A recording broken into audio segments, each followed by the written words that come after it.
Hello everybody, Dr. Blue here. Welcome to the Shadow of War Blade of Galadriel DLC Blue review. A mouthful, I know, just imagine my file name. Anyway, today we are of course reviewing the Blade of Galadriel DLC. And with there being another review for Shadow of War the base game, this means I won't be covering things like graphics, gameplay, or anything that was covered in that other review. So if you want to see a full review for the kind of Shadow of War base game, you can go to my other review, which is, I warn you, almost 2 hours long, but a good watch nonetheless. However, this doesn't mean I won't be covering anything that's new, such as the whole light system, which is a combat mechanic, the new Uruks, and so on, so let's get into it. If you haven't watched the playthrough of the base game, or you haven't played it yourself, or if you've not even just seen any spoilers, then you might want to look away, because this review will contain spoilers for the base game, as this game is kind of built off of the ending of that base game, so it's kind of integral to the story, so I can't really avoid it, and it's going to cover the spoilers in this DLC as well. So the first impressions for this game came from the trailer, which if you haven't watched, I actually recommend you do. It's really good. I'll link it down below. Obviously I can't show it in the video, but this trailer was awesome. We already knew about Eltariel's mission from the base game, which was to kill all Nazgul, which Talion wasn't really a Nazgul just yet, but he was on his way there, which was going to make for some excellent story. And so for the first thing I liked and noted down here on the game was that they used this ring to convey some really good symbolism. The ring that Celebrimbor made kept Talion alive by holding back his neck wound, and with Eltariel, it brought back her fingers when she put it on. It gives some amazing underlying tones or feelings that this ring can complete people. It makes them powerful, and it fills this void with Talion and his neck wound, with Eltariel, her fingers. It allows no weaknesses when worn, and I really liked that. But obviously we still have Celebrimbor's ring. We won't have Wraith powers, but we'll still have good powers.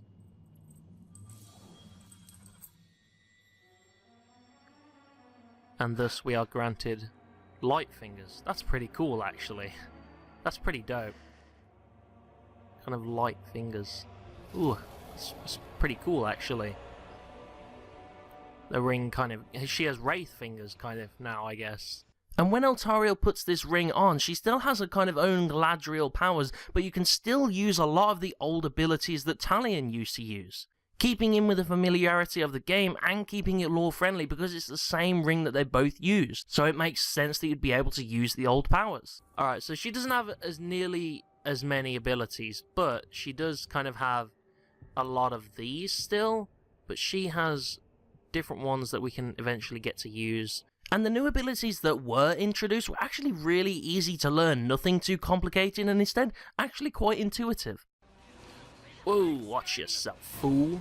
I like the blinding thing. The blinding thing is not as difficult to get used to as I thought it would be. It's actually kind of intuitive. You kind of get to grips with that pretty quickly, actually. I think I just complete... Yeah, there we go. I like this, I like this. The executions that came with them were outstanding. I cannot express to you how satisfying it is to see an Uruk just disintegrate before your eyes. Especially if they were really difficult to overcome. Spirit Strike. And then I kind of want to infuse you with light and execute you that way. Like that. Like that. That's so cool. That's a very cool way to kill a captain. That's it. These do great. I kind of want to execute him that way now. I kind of want to execute him that way. I'll stun you. Infuse you a little more. That's it. I love that they just dissipate. That's so cool. I love it. I wonder what happens to their soul. You can also get certain gear to tune these abilities to do certain things. This was good and bad, which we'll get into later. But some of the stuff it could do was like instantly turn beasts onto your side. What's the other immunity? Ranged attacks. It's just that's it. Did that turn them to my side? That does! Light attacks could turn them to my side. Holy shit, that's pretty cool. I like that she kind of counters Sauron's forces, like turns Sauron's forces to me. That kind of makes sense because of the whole light and dark thing, but I didn't actually expect that to be a mechanic. That's pretty sweet. And as far as the new playstyle with Eltariel with her dual blades, we did actually get some new animations that were pretty sick. Okay, almost. That's it. Now. Yes! Oh, 2 sword execution. We got to cut it off? No, okay, just a stab in the throat. That's pretty cool, though. That's pretty cool. However, mechanically speaking, the light abilities were the only new thing in the game other than the new abilities I talked about in my Outlaw Tribe video. But visually, a lot of stuff is different. You can definitely tell that the work lies in the visual aspect of this DLC. A lot of the heart of this DLC lied upon the new visuals. Some of these Uruks looked absolutely incredible with specific assets designed just for them. Okay. Ugh, stay away, spiders. Hello there. Whoa, what is that on your back? I know what power you carry. My mistress has Is that a huge spider? its light. Whoa. Said you would seek me out. You have nothing to fear. Whoa. Did he killed one and put it on his back? And I am to offer you my support. Yo, what's up? The price for this? That is very, very nice. Right, there we go. These guys should be drawn out now, yes? Tinder, did you hear that? It was Bones. Whoa! Bones, who did this? Come out. Let's make things go boom together. What happened to you guys?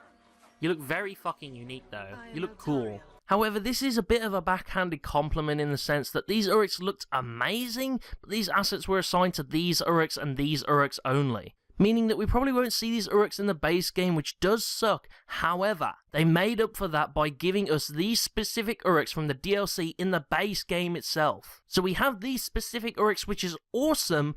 I just wish these assets would make it into the base game so it's not just specific to them. So Akoth, Slayer of the Dead, isn't in my army, obviously. He's actually super fucking unique. I have never ever seen an orc dressed like this. This is a custom orc. This is not one you would find regularly, and he's not that powerful either. And he should be dressed in gold really, to, you know, kind of be how he is, but he's be of more order. But he's not. But this guy is very unique. You won't find anyone like that. But the thing is, I very much doubt we're going to get someone who looks exactly like... Not like... Yeah, in fact, I doubt we're going to get someone who looks identical, like has all this clothing. I think he's scripted just because of the DLC. I think the same with this guy, same with this guy, same with this guy, same with all these little purple guys. I think the only guys that aren't scripted, and same with this guy, only guys that aren't scripted is this guy, he's a rando, and Hoshgrish the Deathless is also rando. We did have someone over here. I guess he's gone now. I don't know where he went, but yeah, like, these two are the only two that aren't scripted out of all these Uruks here. So, you know, it's kind of... Yeah, you see what I mean. And actually, when I was going around recruiting these Uruks, this whole recruiting a team of orcs, all with their own specialties, gave me a really good old Mass Effect 2 vibe when you go and collect all your team members, and I kinda loved it. And the thing is, with these Uruk missions, they did talk about the opportunity to fail these missions, which is definitely interesting if true. However, I do have my reservations, but we'll talk about that when we get into the criticisms later. And during the DLC, there was this kind of whole Shadow Wars section where all the Uruks we recruited were represented in this cool kind of way. They were kind of represented as being the siege upgrades themselves. Oh! See you later. Oh, I will enjoy watching them cut down by the archers I train. This army will break itself upon... So he's given us stronger walls, that guy's given us archers, what have you given us? Oh, so they're like little siege upgrades themselves. So he gives us spiders for the defense, he gives us stronger walls, and the other guy gives us archers. It's like siege upgrades. Archias was the walls, Og was the fire archers, and Arbaruk was the defensive spiders. I thought that this was a really cool dynamic. The only thing I wish is that this would happen on every defense, that your captains would talk to you so they can be as interactive as the attacking. Something I was very happy to see though was we got a stats screen in the game, which if you remember is what I asked for in my Rebellion DLC video. So it kind of makes me feel like they're listening. However, it does come with its own bugs. It's a little broken because I'm pretty sure I've dominated more than 9 captains.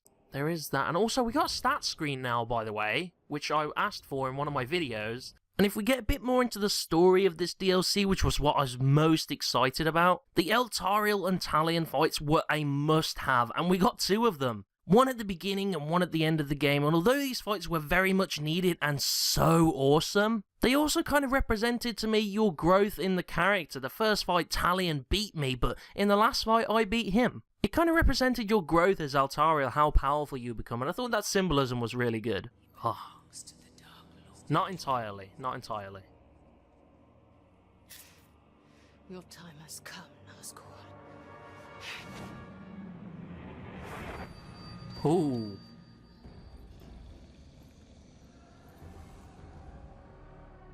You will not kill me again. Oh, here we go. Here we go. That's okay. No, not quite, Talion. Not quite. Bet you've never had me resist that before, huh? Ooh, ooh. What's all this dashing around? I didn't have that. Oh, shit. I may wear Isildur's ring, but I am not yet a Nazgul. He's still a man for now. Although Talion did seem to have a few abilities that I didn't have when I was playing him, such as these Nazgul blasts and whatnot. And some of the missions in this DLC were actually pretty fun, like poisoning entire fortresses so that they could never be inhabited again, and infiltrating throne rooms, sabotaging the fortress on your way there. These missions were very cool. Was Eltariel serious when she said burn it to the ground? Are we just destroying this fortress? Seriously? I mean, that would be pretty cool to see. Is this what we're doing?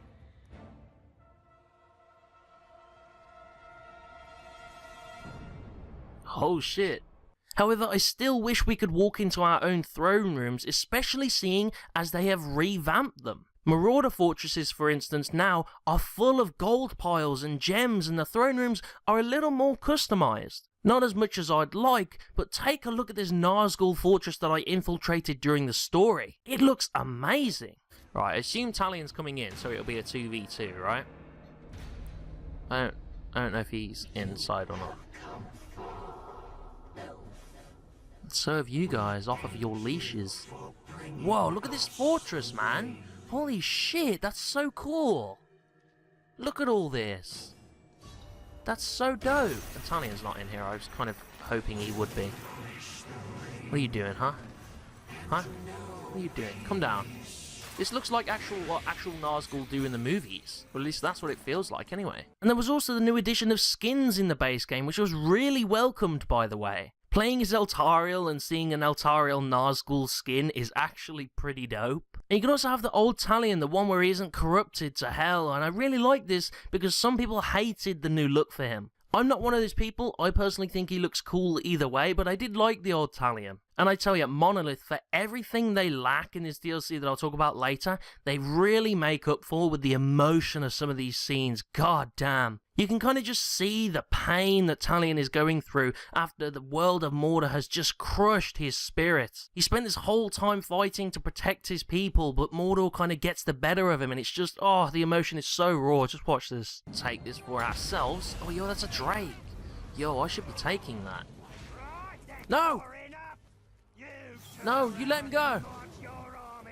I would say his name, but I don't remember which one it is. Got one word for you, maggot. Boom. Holy shit! No! Fuck! He blew himself up! Oh my god! No! In the actual lore, so I guess they just become obedient again or something? I don't know. I have no idea. Talion! Yo, you look weak, man. Holy shit. Steady, Ranger. Oh no. Oh, this isn't it, Talion. Oh no. Take me home to Gondor. Take the ring, now. You will not get another chance. Talion, no. Please, Oh. don't let me die in this cursed land. Oh. Of course. Oh, I feel so bad for him. He sacrificed everything, man. He sacrificed absolutely everything. Oh. And I can also see the direction that Monolith is going with this. They ended the DLC in such a way that there is now room for them with a new game based on Eltariel and Celebrimbor, which I'm actually kind of excited for, but it needs to be a lot better than this game was. Is she going to continue to fight him? Eltariel continued to fight the forces of darkness. She traveled east, and she returned to Mordor many times.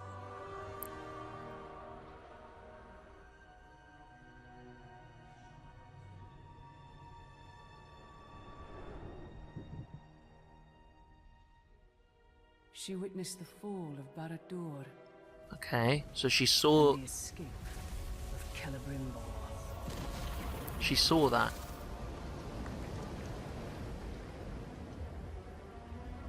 Did she watch Talion die? The Ringmaker is free. You gonna go back to him? He calls to you. I will follow his call. Oh shit!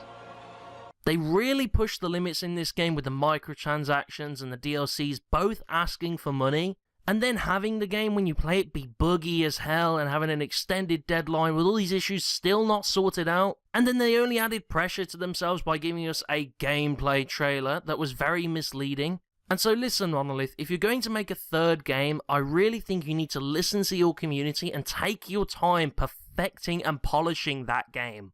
Because I guarantee if Shadow of Mordor wasn't so good, people would not have bought Shadow of War. And plus if your trailers were actually accurate. Anyway, enough of me ranting on about that. Let's move on to the criticism section, which actually will result in more ranting. One of the main things I was hoping for this DLC is that if Eltariel is fighting Talion, then maybe you fight your own Uruks as Eltariel and know he'd be involved in the fight too. Much more like that you would actually speak to your own overlord in that scene rather than Akoth the Slayer of the Dead. Despite the fact of how cool he and the other scripted Uruks were, yes, the Uruks. I'm actually kind of excited for the Uruks because do you have to fight your own Uruks to get to Talion? Do you have to fight your own Uruks to kind of like get through to him? Do you have to infiltrate your own fortresses? And I tell you what, I will be really impressed if they use your own Uruks in like cutscenes and stuff, or if they use them as bosses to get through to Talion. I will be really hyped if you end up fighting your own Uruks. That will be so fun. I really hope that's a thing. Talion's still so noble. Trying to keep it together. This fort would not withstand an attack of ghouls. It's not the ghouls that concern me. My lordship, Attacks have commenced against the other forts. We must prepare. this is unfortunate. If attacked now, we will fall. What has happened? Osram's departed a week ago to avenge his blood brother. Took his drakes with him. We have not heard from him since yesterday. Thrak was poisoned. He confronted Ahisu, who denied responsibility. Thrak, perhaps deranged by poison, stabbed Ahisu, who then bled to death. It's a wonder you've been able to hold the fort as long as you have. We won't hold it at all without reinforcements. They're trying to reference my orcs, but I may know a few orcs who could provide the defenses we need. I would hope that this guy would be one of my own Uruks. I hoped he would. But he's not. I don't recognise him. And by the way, can I just mention that Akoth is sent to Minas Morgul and then disappears from the game entirely? I mean, you go there to fight Talion finally, so you'd think that Akoth, the Slayer of the Dead, you might fight him as well, because he might be Talion's bodyguard or something. I don't know, he kind of disappeared off and I'm not sure why. But unfortunately, this DLC does not synchronize with your own Uruks, an opportunity I really think they missed out on. But with the new Uruks, they did try and mix some new abilities, and they actually reused the animations for them. It's good to see them adding new things like abilities, but that's only because it's part of a new DLC. I would like to see more abilities just added sometimes, and honestly, reusing animations can be seen as lazy. Now look, he looks super unique as well.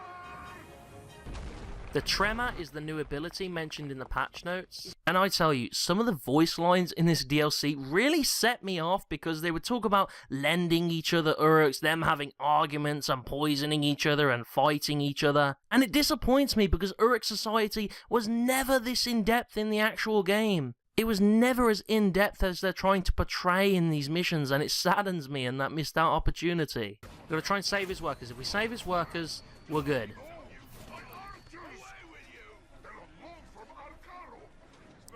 On On loan. fucking on loan from Arcaro. Like, this whole, like, Uruk society thing is taken to a whole new level in, like, the story here. Like, this, like, you don't loan, archers don't, like, there's no Uruk that have this much personality in the main game. They're just, it doesn't exist. But, like, I wish they would kind of loan each other archers and stuff. Like, this is super in-depth. But this is only super in-depth because this is scripted. This is a scripted event in the story. That's why this is only this unique. And I guarantee if we, like, try and find other Uruks, we'll not find one that looks like this. They do try and reference Uruks that you might have by their names, but it's, like, so vague that I don't even remember my own Uruks. They try and say that Thrak did this and Tars did this, and I'm like, do I even have a Thrak? I think I do, but maybe not in this region. And Tars is over in Gorgoroth, not Cirith Ungol. Osram's departed a week ago to avenge his blood brother. He took his drakes with him. We have not heard from him since yesterday. Thrak was poisoned. He confronted Ahisu, who denied responsibility.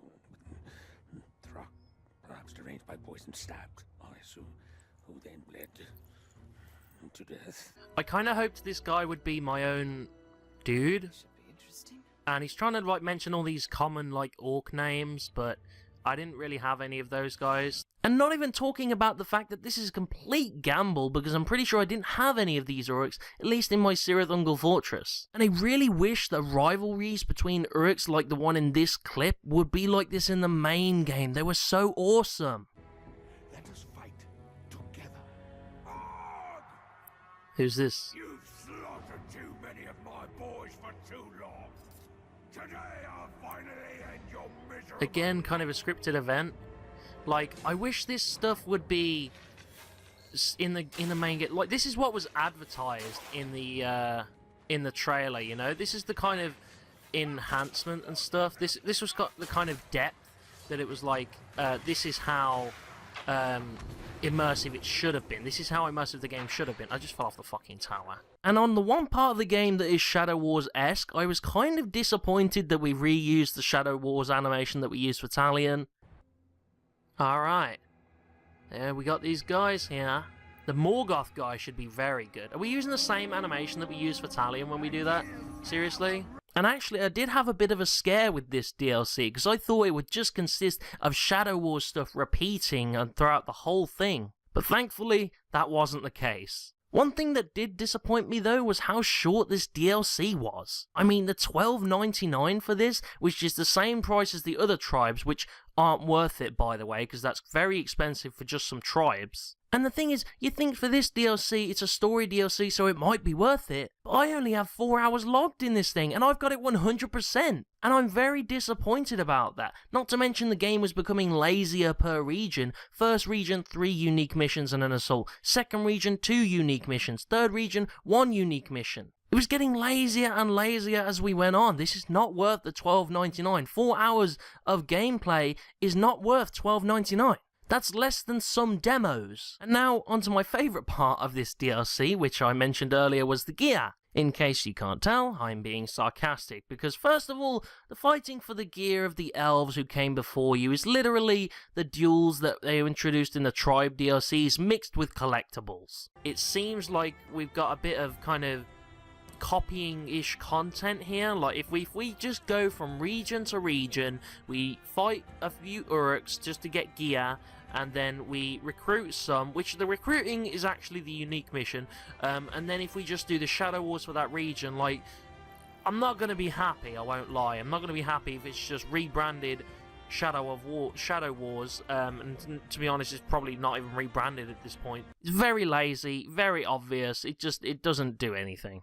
And with Eltariel's whole kit being based on light, it made Uruks like this guy unbelievably difficult. You know how overpowered you fucking are. Do you realise how over-fucking-powered you are? You know what? You know what? Until I get the fire gear, I'm not doing this mission. I'm not doing it.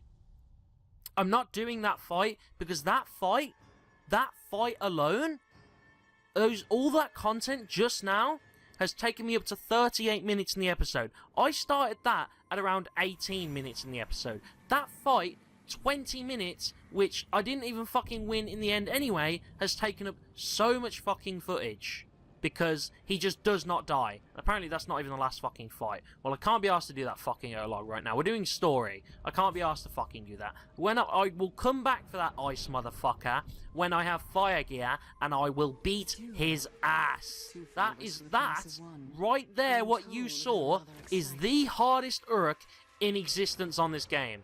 Bearing in mind my Nemesis difficulty, he has one weakness, which is fire, which he takes maybe a tiny sliver of damage from, and then he has a weakness to executions, which you can only do on the back, but you can't actually get to his back, because you can vault over him maybe once or twice, and then he adapts because he's a slayer, and then you have to try and get around his back anyway, and if you don't, he execution counters you and takes away half your health. So that, ladies and gentlemen, is the toughest Uruk in existence. I don't know where they get off making an Uruk like that, but that Uruk is fucking broken for what we're playing as. That's broken as fuck.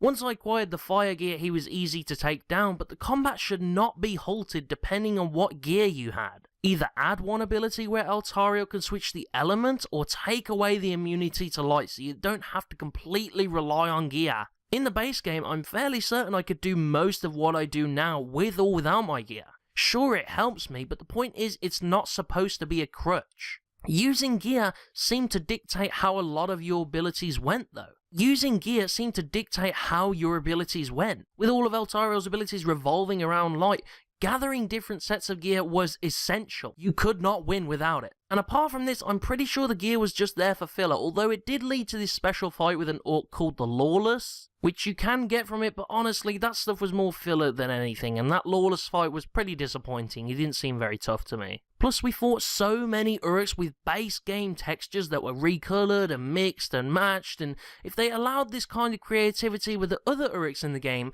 I don't think we have an issue. The game used to pride itself that no two people would see the same Uruk, but let's be honest, we've all seen that one Uruk or Olog with the orange hide on him called the Skinner. It just doesn't happen anymore. Going back to abilities, if we talk about Eltariel's Elven Rage ability, it's literally the Dagger of Akon that you get in Shadow of Mordor, where it allows constant stealth kills.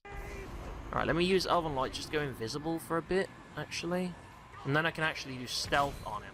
And I think I still remain invisible, so I can do stealth again. Ah, okay. I see what we got here. I see what we got.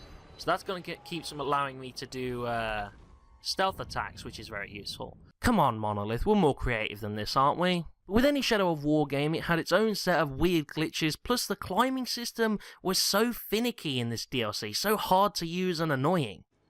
Let's see if we can... Oh shit, I didn't mean to do that. What did I do? Okay, we're good, we're good. Drop down, please. What are you doing? Drop down. What is she... Fucking... What the hell? This fucking woman won't drop down. Ugh. And if we go back to the choice in the game that I was talking about earlier, I honestly don't think there is any. There's some when you infiltrate the fortress in the terms of optional objectives, but it's very minimal. And in the final mission of the game, you lose an Uruk called Flint, which I think at the time was to represent something we did wrong in like the choice part of the game. But after opening the Blade of Galadriel chests, I think he was just cut out because he didn't fit in the chests. There's only 4 Uruks per chest and they only wanted to give you 2 chests, so whoop, this character dies. There's also the choice between Archias and Golm, but the only difference that makes is the captain you take with you into the assault. They don't say anything, no extra cutscenes, just the fight itself, which I guess is choice, but a very empty choice.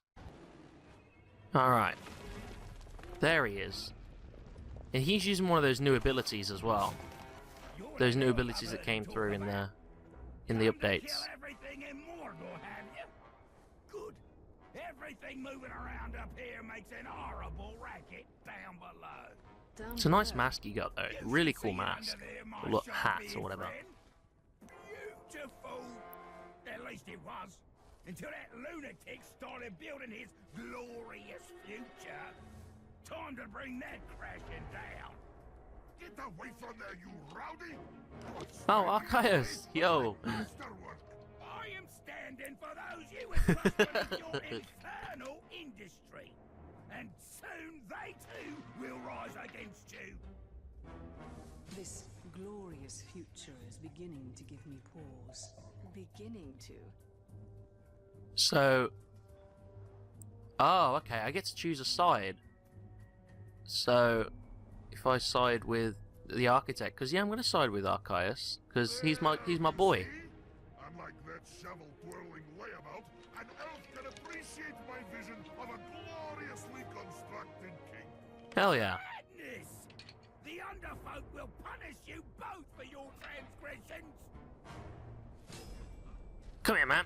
And can we talk about the 2 new rogue Nazgul, which I was very surprised because actually they are a little law-breaking. These 2 rogue Nazgul were women, but only the 9 men were given rings, which is actually not the part because they actually killed one of the Nazgul and took his rings. But that's the part that doesn't make sense because the Nazgul only have 1 ring each. Another part is when you defeat them, what happens to them? They're rogue and disobedient and they want to conquer the world, but with the law being how it is, I can only assume that they were broken back into servitude? We really just don't get an explanation on it. Awesome. Alright, get rid of you, as I did your sister.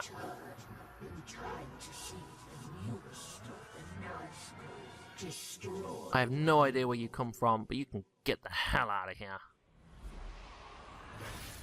Oh, okay, they were two sisters.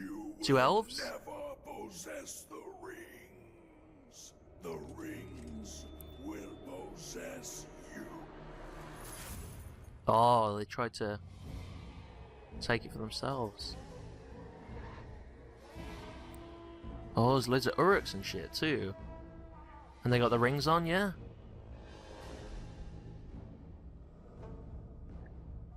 Have they got the rings on?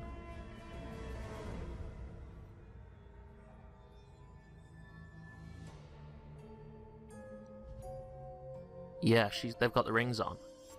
For the glory of the kingdom, we honor you, Father. Did he try to take it off? Honor yourselves. Oh no. They didn't let it go, did they?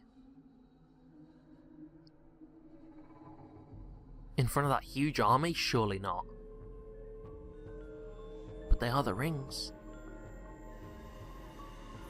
Whoa! Oh shit! Oh no. Okay, thank you for not showing that.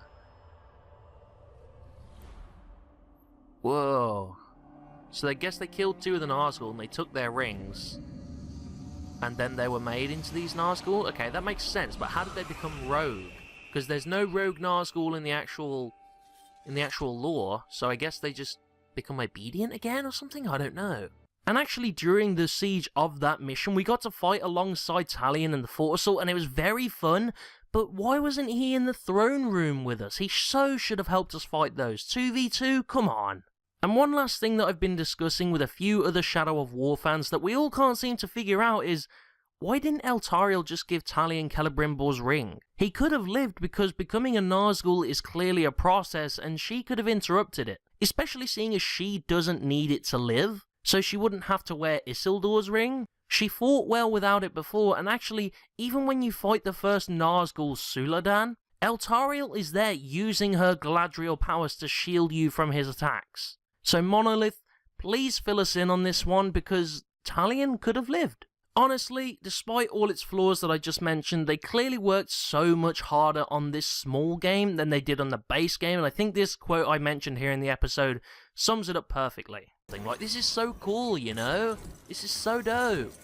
Look how designed this is, and this is all in the DLC. Why isn't this in the base game?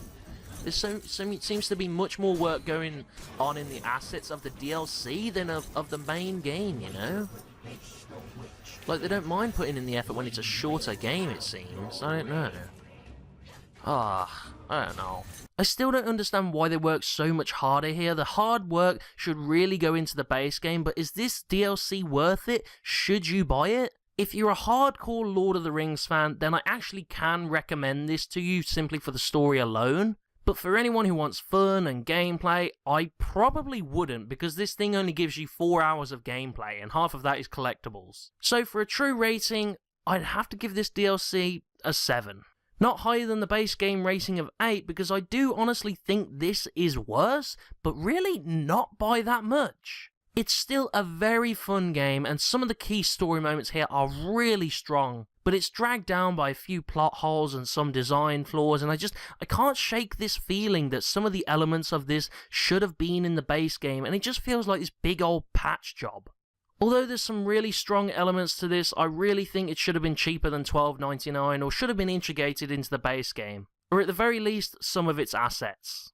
It just feels like this DLC is the answer to a quest we got in the main game that was never answered. Like, this part of the story was reserved for DLC when it should have been in the base game. That does it for this Blue review. Sorry it took so long, I just kind of had trouble nailing this one down on a number, but thanks for lending me your eyeballs, Blue Dudes.